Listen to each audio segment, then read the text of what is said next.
아니 진짜 이거는 정말 야, 진짜 옥자한 때문에 그렇게 사람 많이 왔네. 여기 텅텅. 다른 다른 데 가능하시고 2층 뒤에서 생활도 되세요.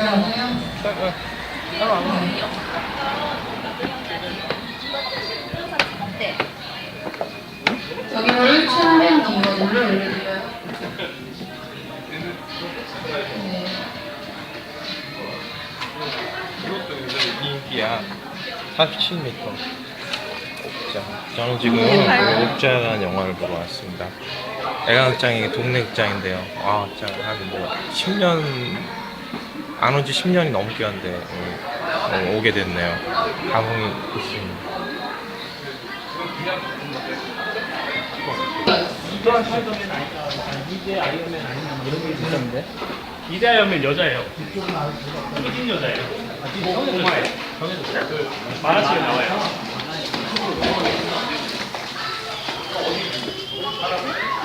여기서 발권 받을래요. 팝콘 먹을 수 있죠? 뭘 드세요? 아이스크림이라도. 내가 솔직히 팝콘 네 알 사서 하나씩 먹죠. 저기 김치맛 아이스크림 같은 거. 저 위에 올라가서 기다리면 되겠다. 저기 앉아서. 자리가 몇이야? 여기 자리 있네. M13. 있어요. 근데 이걸 선택을 하는 게 아니었죠. 아니야.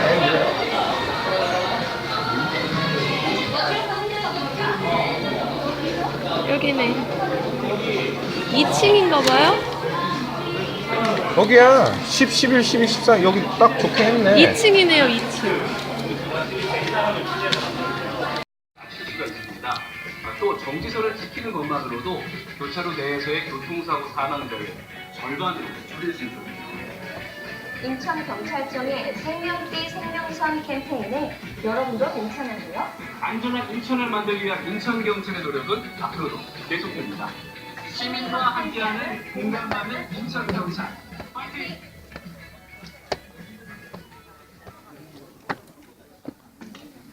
야, M. 안녕하세요. 훈이 삼촌의 영화 세상에 오신 것을 환영합니다. 오늘 소개해줄 영화는 저도 참 기대를 많이 모으고 했는데요. 옥자입니다. 논란도 많았고 또 우리가 그 전에 보지 못했던 어떤 새로운 방식의 시스템으로 봉준호 감독이 돌아왔습니다. 살인의 추억이라든지 마더, 그 다음에 또 유명 배우들하고 헐리우드 배우들하고 또 찍었던 설국열차, 그리고 몇 년이 지났습니까? 드디어 2017년에 옥자란 영화로 돌아왔습니다. 그런데 문제라고 할 수는 없죠. 그 넷플릭스라는 어떤 이제 스트리밍 식으로 해서 안방에서 볼 수 있는 극장 개념이죠. 자체적으로 영화를 제작해서 자기네들만의 어떤 그 우리나라로 따지로 뭐 VOD 뭐 이런 이제 케이블 TV 같은 거죠. 유료화돼서 영화를 볼 수 있는, 그러나 자체적으로 그 영화사 내에서, 그래서 제가 알기로는 뭐 190 몇 개 국의 방송을 쏴주는 걸로 알고 있는데요. 그 넷플릭스사에서 봉준호 감독을 초이스를 했습니다. 그리고 우리나라 돈으로 한 500억에서 한 600억 정도의 제작비를 봉준호 감독에게 주고 정권을, 그러니까 제작자가 어떤 뭐 이래라 저래라 하진 않고 봉준호 감독에게 정권을 줬습니다. 그래서 봉준호 감독은 스티븐 스필버그와 스코세지 감독 외에 그렇게 정권을 쥐고선 영화를 자기가 찍고 싶은 영화를 찍는 사람들은 몇 감독 없다라고 얘기할 정도로 감독에게는 엄청난 거죠. 정말 그렇게 한번 해보고 싶은 욕구가 있을 수 있다고 생각합니다. 어쨌든 봉준호 감독은 넷플릭스와 또 50%의 투자를 낸 플랜 B라는 브래드 피트가 제작하고 있는 플랜 B와 넷플릭스가 공동으로 투자를 해서 그 제작비를 가지고 옥자란 영화를 만들기 시작합니다. 옥자. 무슨 이름부터가 이상하지 않습니까? 옥자. 외국 사람들 좀 발음하기 힘들 것 같다는 생각이 드는데. 이름 그대로 슈퍼돼지. 그 돼지의 이름이 옥자예요. 자, 그러면 이 영화를 제가 어제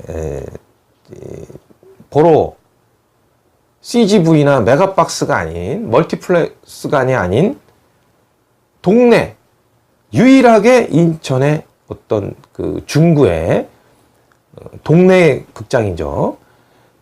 그 동네 극장이 생존하고 있는 극장이 애강극장입니다. 예전에는 뭐 인천에 인형극장이 있었고 뭐 문화극장이 있었고 오성 미림 뭐 많았죠. 현대극장도 그렇고요. 많은 극장들이 멀티플러스 간의 그 공세에 망했죠. 다들 다 멸종하게 이릅니다. 그런데 유일하게 인천에서 지금까지 최후의 보류로 남아있는 것이 인천 애강극장입니다. 애강극장에서 옥자를 보러 어제 이제 갔는데요. 이 몇 년 만에 애강극장을 갔는지 모르겠습니다. 한 10년 만이라고 할 수 있죠. 10년 만에 애강극장을 찾았는데요. 그래서 어떤 면에서 참 이 옥자가 어떤 그 동네 극장들에게는 효자 노릇을 하지 않았나. 왜냐하면 CGV나 메가박스에서 하지 않으니까 볼 데가 없잖아. 그래서 거기까지 찾아가서 볼 수밖에 없는 상황인 거죠. 그 오랜만에 이 2층식, 좀 극장식이죠? 극장식 그 극장에서 처음 영화를 이제 10년 만에 봤습니다. 감회가 새롭더라고요. 근데 의자가 그냥 푹 들어가가지고 땅에 꺼지는 것 같은 좀 불편함은 있어요. 동네 극장이다 보니까 자리가 좀 좁고.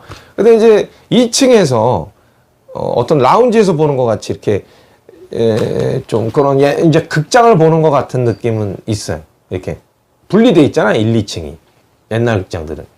근데 그 어떤 옛날 극장의 향수? 그 매점에서, 그 애강극장 매점에서 또 카드가 안 되네? 현금만 받는 데네? 이건 되게 어떤 그 옛날 극장만의 향수가 느껴지는, 좀 아담하고, 근데 또 있을 건 다 있는 그런 극장을 어제 이제 가봤는데요. 넷플릭스라는 곳은 바로 이제 극장이 아닌 테레비 위주의 어떤 서비스, 케이블 방송 서비스인데요.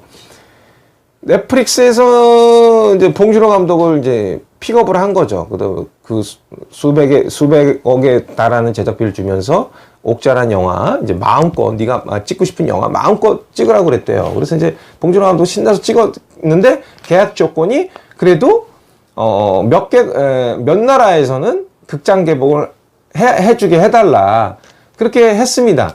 근데 극장과 동시에 이 케이블 방송이 나와버리는 거야. 근데 지금의 극장주들 기분 나쁘죠. 왜냐하면 영화가 상영을 되면 3주가 됐던 6주가 됐던 이 케이블이나 테레비에서는 이 방영을 하면 안 되거든요. 그 기간을 이제 어떤 묶어두거든. 그러니까 극장에서만 독점으로 그 영화 보려면 극장을 가서 볼 수밖에 없는 거죠. 그러고 나서 테레비로나 다른 걸로 보려면 한두 달은 기다려야 되거든. 그럼 그 기간 안에 극장을 보호해 주는 거거든요. 근데 이거는 뭐 바로 그냥 영화랑 저기 케이블이랑 테레비에서 동시로 나와버리니까 대부분 사람들이 영화 극장 가기보다는 이제 테레비로 보게 되죠. 왜냐하면 이제 테레비로 보게 되면 새벽에 봐도 되고 아침에 봐도 되고 자기 시간대가 맞출 수 있는데 영화는 영화의 시간대로 가다 보니까 그 시간대 안에 이제 자리를 잡고 예매해야 되고 또 가야 되고 그런 불편함이 있잖아요. 물론 이제 대형 스크린으로 볼 만한 영화도 있죠. 이제 그런데 또 이런 이제 특히 이제 대화 위주의 어떤 영화들 굳이 그거 극장 가서 보지 않아도 오히려 더 몰입도가 텔레비에서 보는 것이 더 나은 영화들도 있거든요. 그런 부분에서 CGV하고 메가박스에서 거절을 합니다. 그러니 이제 동네 극장에서 옳다커나 하고 이제 거기서 이제 이 옥자라는 영화를 상영하게 되는데요. 그래서 어제 이제 상영을 하는데 모처럼 만 어떤 예전의 향수로 빠져서 진짜 동네 극장이 활기를 떴습니다. 약간 좀 기분 좋았던 것 같아요. 그런 부분에서 같이 다 살아야지. 너무 독과점으로 갔잖아. 우리나라 극장이 갑자기 한순간에 멀티플렉스관으로 다 바꿔버렸잖아요. 어쨌든 간에 저쨌든 간에 그런 논란과 어떤 그 넷플릭스가 우리나라에 들어오기 위해서 봉준호 감독을 초이스를 했고 또 칸에서 어떤 넷플릭스가 그런 TV 스트리밍 위주의 어떤 영화를 칸에 초청해서 경쟁 부분에 온 것도 논란이 됐었고요. 또 우리나라에서도 이런 어떤 극장의 시스템들이 바뀌는 것에 대해서 굉장히 큰 우려와 반대가 있었던 것이 사실입니다. 그런 논란과 화제 속에 옥자는 개봉이 됐고요. 그리고 저희 입장에서는 그런 걸 떠나서 순수하게 봉준호 감독이 만든 영화, 설국열차 이후에 봉준호 감독이 만든 영화에 대한 관심도가 극대화됐었고 또 이슈와 논란에 있어서 어떤 화제의 중심이 있었던 2017년도에서 가장 기대됐던 영화 중에 옥자가 사실입니다. 그래서 저는 애강장까지 가서 옥자라는 영화를 직접 보고 왔습니다. 물론 뭐 토렌트에 벌써 떴더라고요. 옥자 파일이 화질도 좋게 떴습니다. 그런 것에 대한 유혹을 뿌리칠 수밖에 없고 영화를 이제 극장 가서 봐야 되겠다는 잉여마에 저는 애강장을 찾아서 옥자라는 영화를 봤는데요. 여러분들이 궁금한 게 뭡니까? 과연 이 옥자라는 영화를 그렇게 동네 극장까지 찾아가서 영화를 봐야 되는가? 그러니까 볼만한 영화인가에 대한 궁금증. 그렇죠? 자, 결론부터 얘기를 하겠습니다. 애매해요. 애매해. 그냥 봐도 될 것 같기도 하고 또 극장 가서 본다고 하면 또 그냥 그럭저럭. 그러나 제가 예상했던 제 개인적인 생각입니다. 제가 개인적으로 생각하기에 그렇게까지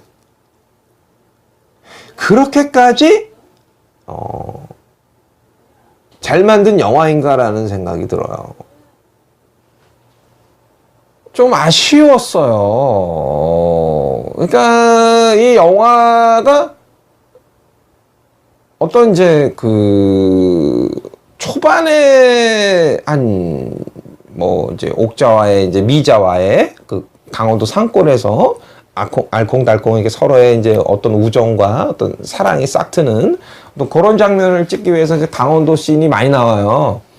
그래서 이제 거기서 옥자와 미자와의 우정, 어떤 이제 감을 던져준다든지, 거기서 이제 물속에서 막 점프를 해서 물고기를 잡아준 걸로 그러니까 여러 가지 이제 옥자와 미자와의 어떤 그 우정을 나누는 씬들이 많이 나오는데, 여기서의 이제 놀라움은 우리가 그 옥자의 그 생생함, 그 슈퍼돼지, 그러니까 미래 식량을 위한 그 미란다라는 어떤 대기업에서 만들어낸 슈퍼돼지를, 그러니까 그 슈퍼돼지의 그 생생함, 어떤 보면 하마 같기도 하고, 그 다음에 애니메이션 무민 같기도 하고요.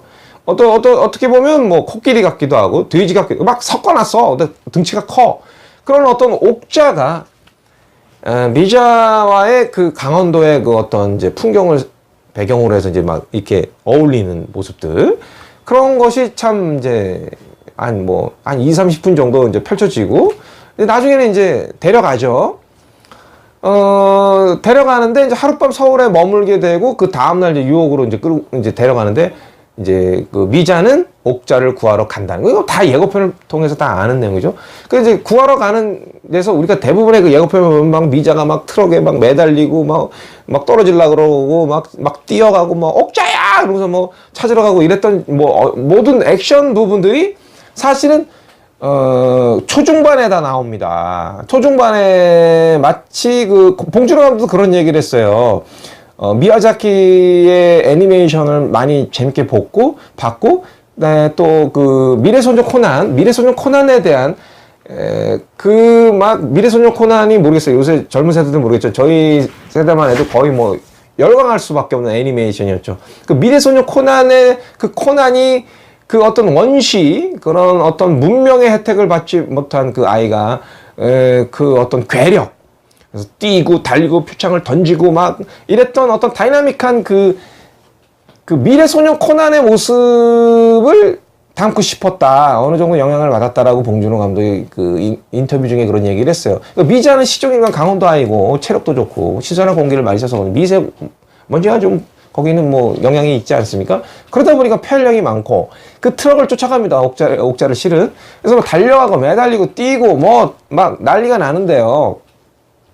사실 그 액션의 그 중심이 마치 그 전성기 때 스티븐 스필버그의 어떤 인디아나 존스라든지 어떤 그런 부분들이 좀 닮았다는 거예요. 실수 없이 뭐 스티븐 스필버그 감독의 뭐 1941년이라는 영화 보면 흥행은 참패했지만요. 그냥 아마 실수 없이 액션이 터지거든요. 어떤 막 여러 막 엑스트라들이 막 나와가지고 어떤 하나의 막 그 합을 이루는 것 같은 그런 느낌들이 굉장히 좋았어요. 예. 그러니까 중반에 펼쳐지는 그 옥자를 두고 그 다음에 그 동물 해방 단체라고 하는 이제 거기에 이제 뭐 스티븐 연부터 해가지고 누굽니까?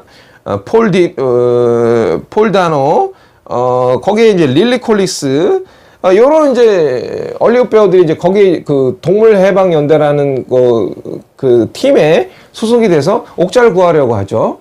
그 옥자는 또 옥자를 구하려고 하고, 미자는 또 옥자를 구하려고 하고, 또 거기 그 미란다라는 그 옥자를 계획했던 그 해사 팀들이 또 그 옥자를 잡으려고 경찰이 투입되고 막 서로 막 얽히면서 이제 막 치고받는 어떤 액션이 펼쳐집니다. 근데 그 액션이 가장 저는 굉장히 인상 깊었고 되게 재밌었던 것 같아요.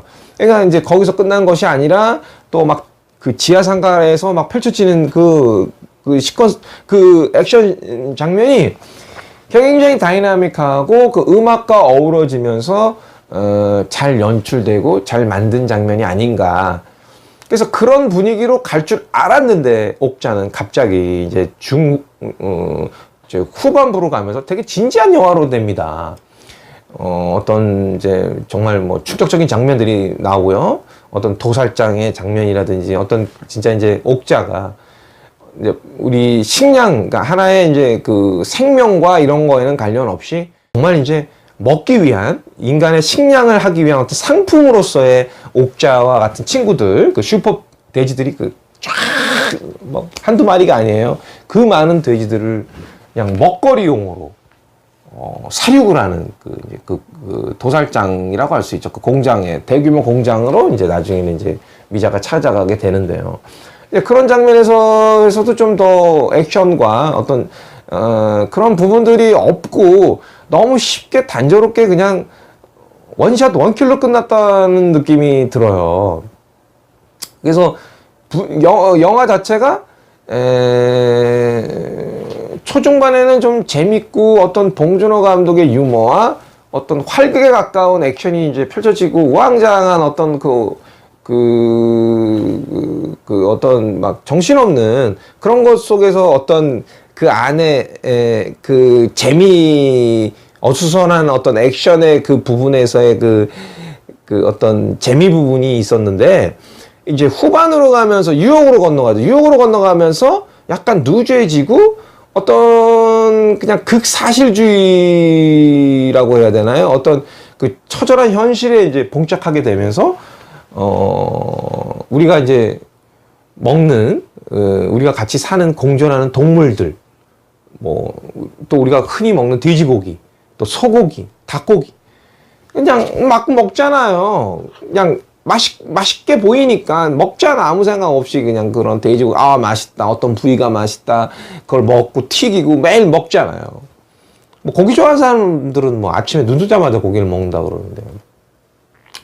그런데 이제 그것들이 사실은 어떤 생명이었 거죠. 어떤 생명으로서의 우리와 같이 느낄 수 있는 어떤 뭐 슬픔과 어떤 감정을 가지고 있는 동물들인데 그들도 다 살고 싶어하고 어떤 그 생명에 대한 약간의 어떤 존엄성이라고 해야 되나요? 그런 것이 무시가 되고 대량으로서의 어떤 상품으로서 이 자본주의가 만들어낸 어떤 그 동물조차도 대량화해가지고 막 대량으로 도살을 해버리게 되고 공장에서 막 뽑아내듯이 막 잡자마자 막 그 분해되는 어떤 부분들에 있어서 어떤 전달이 조금은 됐다라고 생각을 해요. 그런 부분에서는. 그러니까 어떤 이제 봉준호 감독이 동물을 사랑하고 우리가 이제 같이 이제 그렇다고 고기를 안 먹을 수는 없지 않습니까? 그러니까 그 고기를 먹긴 먹되 최소한의 어떤 우리가 같이 이 동물들과 같이 공존해 나가야 되는 부분에 대해서 생각을 해야 되지 않냐라는 뜻에서 이런 영화를 만들었답니다. 봉준호 감독은. 뭐 충분히 그 부분은 이해해요. 봉준호 감독이 가장 좋아하는 TV 프로 유일하게 보는 게 뭐 TV 동물농장이라고 하는 거고 그 우리나라에서 이제 시사회를 할 때 TV 동물농장 그 스태프들 그래 뭐 PD 다 초대를 해서 같이 영화를 봤다. 이런 부분들이 있습니다. 한 해도 빼먹지 않고 그걸 봤대요. 녹화까지 해서 봉준호 감독이. 그러니까 동물에 대한 애정과 그 사랑은 뭐 이해를 하겠습니다.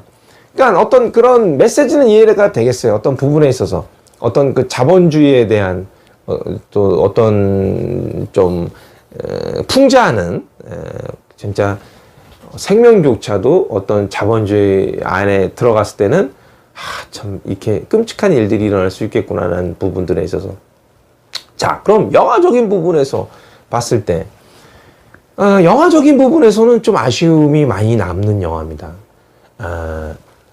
그냥 딱 제가 말씀드린 넷플릭스적인 영화인 것 같아요. 그냥 그래서 극장에 가서 봐도 되지만 굳이 극장 가서 보지 않아도 뭐 그렇게까지 뭐 그래야 되는가? 너무 제가 기대를 많이 해서 봤는지 모르겠어요. 전 개인적인 생각을 말씀드리는 겁니다. 사실 좀 실망이 컸어요. 영화 자체가 너무 이제 몰입하기가 그러니까 차라리 꼬마 돼지 베이브 같은 돼지가 나와서 아니면 송아지가 우리 저 원앙 소리처럼 차라리 그냥 귀여운 송아지가 이렇게 돼서 차라리 그거가 정말 살아있는 소가 그냥 그래 끌려가서 그렇다면 좀 몰입이 될 텐데 어떤 CG로 만든 그렇다고 CG가 뭐 티가 난다는 건 아닌데 그러니까 그런 어떤 가상의 동물이 그렇게 이제 죽어나가고 어떤 부분들에서 약간 몰입되기가 좀 힘들더라고 저는 개인적으로는 그런 부분이 있었고 그리고 그 산골 소녀는 미자, 그러니까 뭐 안서영이라는 배우, 이제 아역 배우라고 해야 되나? 그 배우가 이제 소화해냈는데, 그 미자라는 역이, 그냥 클라면 크고, 아싸리 애가 어리게 하려면 뭐, 그러니까 물론 액션을 막 해야 되고 그러니까, 그래서 그런지 좀, 시골 아이 같지가 않다는 느낌이 들었어요. 그러니까 좀 눈이 너무 막 크고, 좀, 이 생김새는 그냥 도시형인데, 그냥 좀 분장해놓고서 시골애라고 하기에는 좀 그 미자라는 캐릭터 자체가 그러니까 진짜 막 그 옥자에 대한 막 사랑과 막 이런 것들이 느껴지니까 좀 약간 집착하는 느낌? 물론 영화상에서 그렇진 않지만 제가 느낀 점은 그랬다는 거예요. 그러니까 옥자와 미자와의 어떤 그 사랑이나 그 좋아하는 마음은 알겠는데 어떤 그 두가 굉장히 중요한 캐릭터잖아요. 물론 옥자는 가상의 캐릭터고 이제 미자가 근데 녹아나기가 힘든 거야 이 둘이. 그러니까 그리고 미자가 너무 커.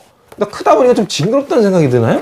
그리고 그 미자로서 우리가 참 그 동요되고 정말 꼭 찾았으면 좋겠다 막 이런 그 간절한 마음이 들어야 되는데 그 미자라는 캐릭터가 강원도 시골 애일까? 그리고 또 미자가 정말 그 옥자를 정말 사랑하는 마음일까? 저렇게까지 그러니까 그런 부분에 있어서 몰입하기가 좀 어려운 부분들이 있었다는 거예요. 근데 미자가 정말 산골소녀 같고 좀 순수하고 막 정말 옥자만 알고 어떤 부분에서 막 그런 게 뜨면 정말 감동을 더 끌어내고 정말 그 몰입도가 좀 강력하고 안타까운 그런 것들이 있었을 텐데 뭔가가 이렇게 좀 부족한 부분들이 좀 있지 않았나. 그런 분들이 좀 아쉬웠습니다. 그래서 좀 미자라는 캐릭터가 좀 아쉬웠고요. 어쨌든 간에 이 옥자는 상중하로 따지면 그냥 중간에서 약간 좀 너무 아쉬운 영화입니다. 봉준호 감독의 근데 하지만 60분 동안에 처음 시작해서 60분 정도까지는 가장 봉준호틱한 영화가 아니었나. 옛날에 그 프란다스계에서의 느꼈던 그 통통 튀는 어떤 그런 느낌? 그런 재미가 있었어요. 그러나 그 이후의 영화는 좀 약간 어떤 충격을 주려고 했는지 갑자기 진지한 모드로 들어가면서 어떤 비리와 어떤 부분에서 전혀 다른 영화로 변하게 됩니다. 아쉬움과 기대가 컸던 만큼 아쉬움이 컸고, 또 어떤 넷플릭스에서의 해서 옛날 그 향수가 젖은 동네 극장을 찾게 했던 어떤 이슈가 만든 2017년도에 가장 이슈가 된 영화 옥자는 기대 많지 못했다. 아쉬웠다. 그 다음에 몰입하기 힘들었을 정도로 미자는 너무 성숙하고 도시적인 이미지였다. 그리고 옥자라는 캐릭터가 시즌은 훌륭했으나 그 거대한 그 옥자와 미자가 어떤 공감대를 형성하기엔 너무 거대했다. 그 후반에 어떤 잔인하고 어떤 그 옥자를 데려옴에 있어서 약간 무리수가 느껴졌다. 그리고 헐리우드 배우들이 많이 이제 나왔는데요. 틸다 웨스턴에 대한 연기, 그 다음에 누굽니까? 이 제이크 질레날과 어떤 그 헐리우드 배우들의 연기야 괜찮은데, 스티븐 연도 그렇고요. 우리 그 워킹 데드의 글렌으로서 굉장히 좀 아쉬움을 많이 남겼죠. 이제 나중에 최후에 죽었을 때 되게 센세이션 일으켰잖아요. 어떤 이런 부분에 있어서 연기는 각자 잘했으나 굳이 이렇게 명 헐리우드 배우들을 이렇게 조연으로 막 써도 되는가에 대한 남발성. 물론 봉준호 감독이 좋아서 어떤 역이든 하겠다고 하는데 안 쓸 이유는 없겠지만, 이런 명배우들이 그렇게 조연으로서 끝나고 악역으로서 끝나기에는 좀 아쉬웠던, 좀 너무 과용하지 않았나, 이런 부분들이 있었습니다. 옥자 오랜만에 한번 극장 가서 보세요. 향수가 불러 일어날 수 있고, 또 동네 극장들, 지금까지 생존해 있는 극장들, 얼마나 그런 우여곡절이 많았겠습니까? 한번 힘을 쏟아줬으면 좋겠다는 생각이 들고요.